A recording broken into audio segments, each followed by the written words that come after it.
We're at the age of accountability in schools with No Child Left Behind, and schools, schools have have goals to meet with their testing.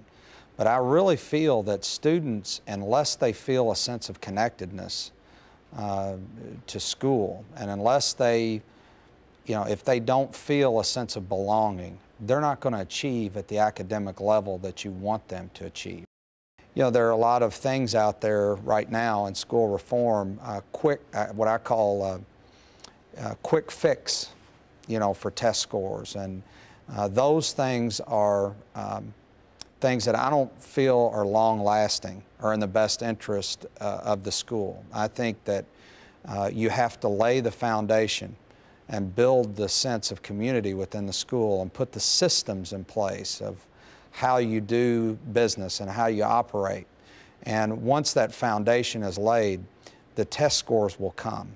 But that cultural piece has to be there. You can't have one, I don't believe, without the other. One of the things that I like to do as principal is I like to have conversations with teachers about ideas and say, now, could you go and share this with other teachers in your department, or could you share it with your team? Because I think a lot of times principals get more resistance from teachers if teachers feel like that it's coming from the top down. I think, you get a much greater sense of buy-in when teachers are taking ideas to other teachers. And so I think your job as principal needs to be to support teacher leaders and teachers wanting to develop creative and innovative things within your school. And so I think that is a key component. I also think that, because you've got to get buy-in from everybody before you do something like this. I think my leadership style is one where I've always been a person that's welcomed debate. I've always been one that I do not feel that I have to be the center of the universe as principal.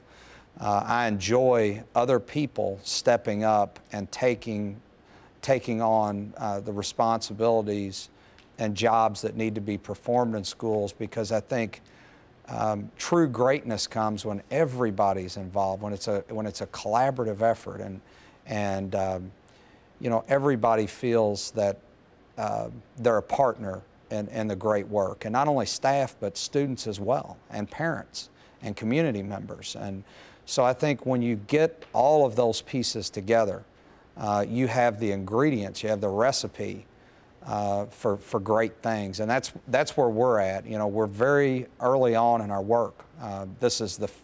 In fact, this is just year 2 of a new school, but the ingredients, the recipes that need to be there, the interaction, the way that business is done within the school, the way that people can speak up and debate and share issues and talk about things, and those things are vital to continual growth. We became an all-boys school this year as well. And so in doing that, and for us, the boys had received the majority of the referrals over girls. So we doubled our boys population when we became all boys, and we reduced our referrals in half. We reduced our placements of in-school suspensions in half, reduced suspensions overall, out-of-school suspensions, and we have increased our attendance, our pupil attendance, every single pupil month as compared to the previous year. We're going on 12 months now.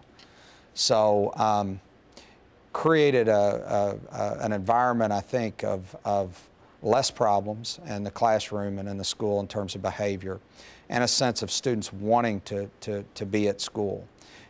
We also do surveys as a district, a comprehensive school survey, and before Care for Kids, about 57% of the students felt like their teachers cared about them, a little over half.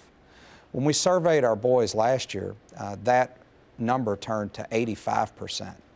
And so we saw a huge increase in terms of how the boys saw their teachers and how they looked upon school as a whole, and they wanted to be here more. For more information about what works in public education, go to edutopia.org.